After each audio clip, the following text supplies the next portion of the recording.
Salam sejahtera, bersama saya Nur Izzatul Syafiqah sebagai pengacara anda dalam Bicara Semasa. Disember 2019, satu jenis varian baharu human coronavirus telah dilaporkan dan disyaki berpunca dari wilayah Wuhan, China. Varian baharu ini dinamakan sebagai COVID-19. Kes pertama di Malaysia telah dilaporkan pada Februari 2020. Sehingga kini, hampir 800,000 kes telah dicatatkan di Malaysia. Apakah langkah kerajaan Malaysia untuk mencegah penularan COVID-19 ini? Mengikuti kes COVID-19 yang semakin meningkat naik di negara kita, kerajaan telah membuat keputusan untuk melakukan perintah kawalan pergerakan di seluruh negara di Malaysia.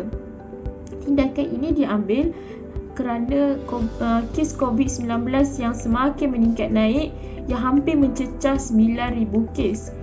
Perkara ini dikhawatiri oleh ramai rakyat Malaysia yang membuat kerajaan untuk mengambil tindakan demikian. Oleh itu, kita seharusnya mematuhi SOP yang ditetapkan.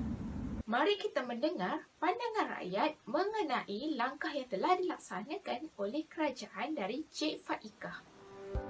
Pada pendapat saya sebagai seorang rakyat, tindakan kerajaan mengadakan perintah kawalan pergerakan di seluruh negara ada baik dan buruknya.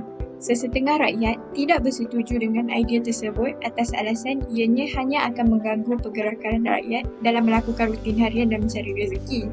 Oleh itu, masih ada segelintir rakyat yang berdegil tidak mahu mengikut SOP yang ditetapkan oleh kerajaan dan duduk di rumah.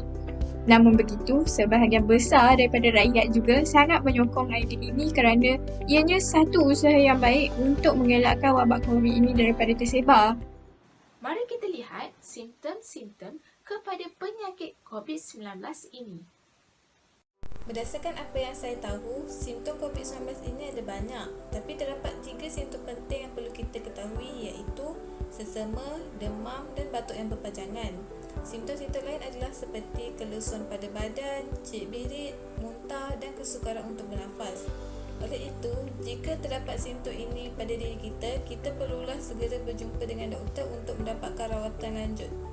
Negara kita telah dilanda dengan varian baharu COVID-19 iaitu varian Afrika Selatan, varian United Kingdom dan varian India. Masyarakat dinasihati untuk terus patuhi SOP yang digariskan memandangkan varian baharu COVID-19 telah menular ke beberapa negeri seperti Kelantan, Kedah dan Negeri Sembilan. Antara gejala-gejala varian baharu COVID-19 ialah sakit pekat, konjungtivitis, ruam kulit, sakit kepala, sakit otot dan sendi dan perubahan pada warna kulit tangan dan kaki. Sebelum kita berehat, mari kita saksikan bagaimana cara untuk mencegah COVID-19.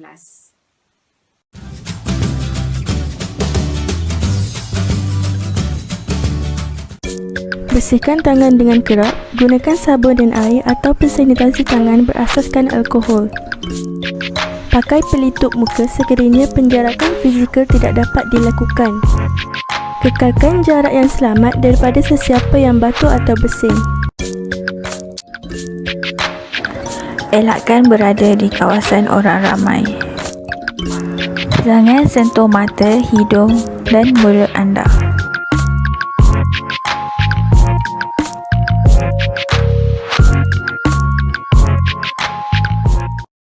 Pada Februari 2021, kerajaan telah melaksanakan program imunisasi kebangsaan melalui pemberian vaksin kepada rakyat.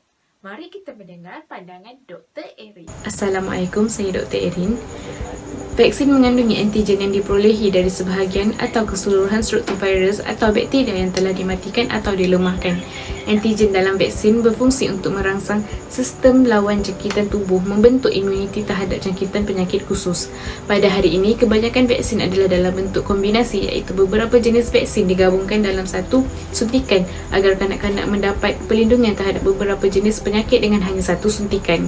Ia menjadikan pemberian vaksin lebih praktikal dan kurang menyakitkan. Terdapat 5 jenis vaksin yang telah diluluskan oleh Jawatan Kuasa Khas Jaminan Akses Bekalan Vaksin JKAV iaitu Pfizer, AstraZeneca, Sinovac, Sputnik V dan CanSino Bio. Setiap vaksin yang diluluskan ini disahkan selamat, berkesan dan stabil. Anda boleh mendaftar sebagai penerima vaksin COVID-19 melalui aplikasi MySejahtera, laman web www.vaksincovid.gov.my atau di talian 1800 888 828. Sebelum saya mengakhiri program Bicara Semasa kita pada hari ini, saya berharap seluruh rakyat Malaysia dapat membantu sistem kesihatan negara dengan terus kekal duduk di rumah, stay home, stay safe.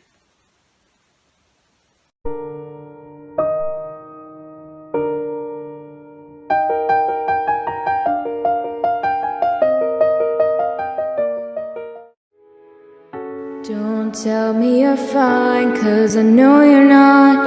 Just practice the procedures that you're taught. I know you're losing so much needed sleep. Our hearts are all scarring from this disease. Why? We're hurting so much and it's only increasing. But I can hear the crying for love that everyone's needing.